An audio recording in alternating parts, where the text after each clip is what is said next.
मैं वैभव त्रिपाठी, जिला संवाददाता प्रतापगढ़।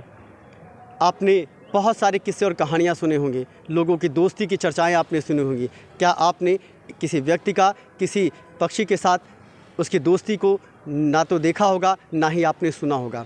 मेरे साथ एक हैं, आइए मैं इनसे बात करने की कोशिश करता हूं। हमारे भारत के राष्ट्रीय पक्षी मोर के साथ इनकी घनिष्ठता की चर्चाएं बहुत दूर दूर तक हैं। आइए मैं इनसे जानने की कोशिश करता हूं। क्या नाम है आपका?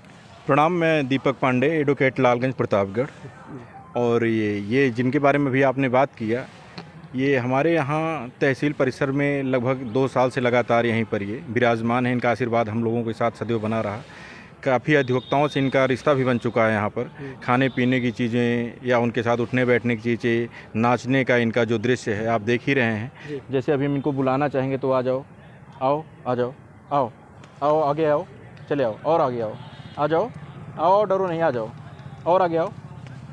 ये सारी चीज़ें आप जो देख रहे हैं, ये क्योंकि अभी थोड़ा भीड़ की वजह से ऐसा महसूस हो रहा है। ये इनकी एक जो पुरानी घटना है, ये डाक बंगला पड़ता है हमारे यहाँ, वहाँ डामल पड़ा हुआ था।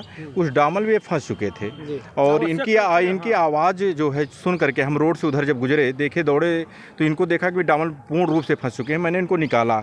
निकालने के बाद इनके सारे पंख जो है उसी में डामल में समाहित हो चुके थे, तो उनको धीरे धीरे निकाल कर मैंने साफ़ किया। साफ़ करने के बाद हमारे एक मित्र है अरुण मिश्र पिपरा जी, ये भी साथ में वहीं थे हमारे साथ। तो उसके बाद क्या हुआ एक्चुअली कि ला करके हम लोग तहसील परिसर में इनको रखे यहीं पर। नहीं, पहले एक्चुअली क्या हुआ ना, वो डामल था, तो डामल ऐसे पानी से तो छूटता नहीं है, तो हम लोगों ने केरोसिन मंगाई। वहाँ एक डाक बंगले के जो कर्मचारी हैं शिव बालक जी, उनके माध्यम से हम लोगों ने, हाँ, चौकीदार कर्मचारी हैं, चाहे चौकीदार हो कुछ भी हो, तो उनसे केरोसिन डाल करके इसे धीरे धीरे उनको छुड़वाया गया। छुड़वाने के बाद वहाँ एक बगल में आपके अस्पताल है, सरकारी हॉस्पिटल है, और वहाँ पर एक जो आप डॉक्टर साहब नहीं हैं, उनको हम दोनों भाई ले गए और इलाज से संबंधित उनसे बात किया। बात करने के बाद उन्होंने कहा यार क्या करें। हम कहे सर आपकी जिम्मेदारी है, नहीं, राष्ट्रीय पक्षी है तो जिम्मेदारी तो बनती है उनकी। वही तो कहा, हमने कहा कि जिम्मेदारी है, आप थोड़ा सा इसको ध्यान दीजिए। तो उन्होंने कुछ मेडिसिन वगैरह इनको, जो उनके हिसाब से, भाई हम डॉक्टर तो हैं नहीं, एडवोकेट हैं, तो अप्रूव कराई इनको। और कराने के बाद हम लोग इनको वहाँ से यहाँ ले आए और अपने ये जो हमारा छत है, शेड, हमारे शेड का शेड, वहाँ हम लोगों ने रख करके इनकी निरंतर देखभाल की। कुछ दिनों के बाद ये जो है पूर्ण रूप से स्वस्थ हो गए, और स्वस्थ होने के बाद फिर यहाँ इन्होंने निवास बना लिया अपना।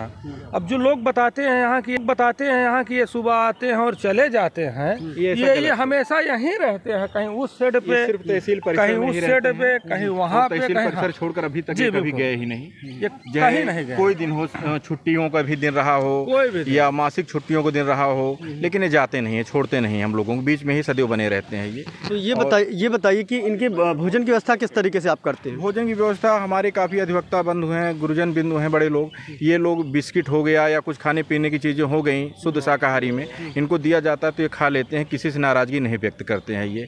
और इनका मोहब्बत इतना है कि तहसील परिसर का कोई अधिवक्ता हो जाए, वरिष्ठ हो या जूनियर लाभी कोई भी हो, अगर इनसे प्रेम से बात कर रहा है, इनको बुला रहा है तो पास भी आते हैं। जैसे अभी आपको हम दिखाना चाहेंगे, आ जाओ, आगे आ जाओ, आओ, थोड़ा आगे आ जाओ, आओ, थोड़ा आगे आ जाओ। आप लोग थोड़ा पीछे आ जाए तो शायद ये आने की कोशिश करेंगे। थोड़ा आ जाओ, आगे आ जाओ, थोड़ा सा इसको आगे बुलाइए। आ जाओ, आओ, आओ, आओ भैया, मंटू जी थोड़ा सा आ जाओ, और आगे आओ, और थोड़ा आगे आ जाओ, आओ, आओ। ये बुलाने से भी आप जैसे भी चाह रहे हैं कि मतलब, चूँकि अभी आप देख रहे हैं भाई भीड़ है। देखिए, ये जो आपका प्रेम और स्नेह है वो यहाँ देखने को मिल रहा है, क्योंकि अक्सर होता क्या है कि जो पक्षी होते हैं वो किसी भी मानव को देख करके तुरंत जो है वहाँ से हट जाते हैं, लेकिन जिस हिसाब से आपने इसकी देखभाल किया, आपने इसकी जो दवाइयाँ उपलब्ध कराई, जिसकी वजह से ये आपसे बहुत ही घनिष्ठ हो गया। तो थोड़ा सा एक चीज़ मुझे और बताइए कि यहाँ से जब बंद हो जाता है तहसील, तो क्या यहीं रहता है या कहीं इधर उधर? ये पूरे तहसील परिसर में रहता है, कहीं जाता नहीं है। और लगाव इतना बढ़ गया कि मैं कहीं बाहर भी नहीं जा पाता हूँ। रविवार का भी दिन रहता है तो इसके लिए ज़रूर आना पड़ता है, और हम नहीं आ पाते तो पिपरा जी ज़रूर चले आते हैं, हमारे ये भाई हैं। कोई ना कोई रहता है, और हम दो नहीं रहते हैं तो कोई ना कोई तहसील परिसर है ही है, यहाँ पर आवागमन लगा रहता है और इनकी सेवा बाकायदे होती रहती है। सुबह 8:30 से 9 के बीच में इनके लिए हम दोनों भाइयों में किसी न किसी को आना पड़ता है।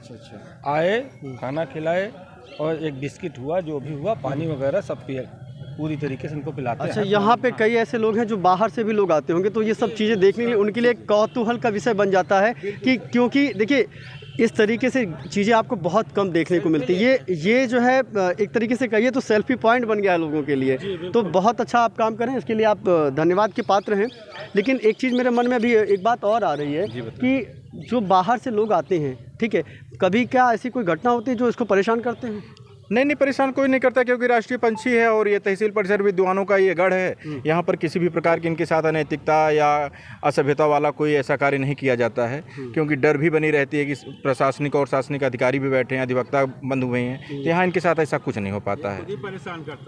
चलिए बहुत अच्छा है, चलिए बहुत अच्छा है। ये इस तरीके से हम आपको और भी रोचक कहानियाँ, रोचक जानकारियाँ आपको देते रहेंगे।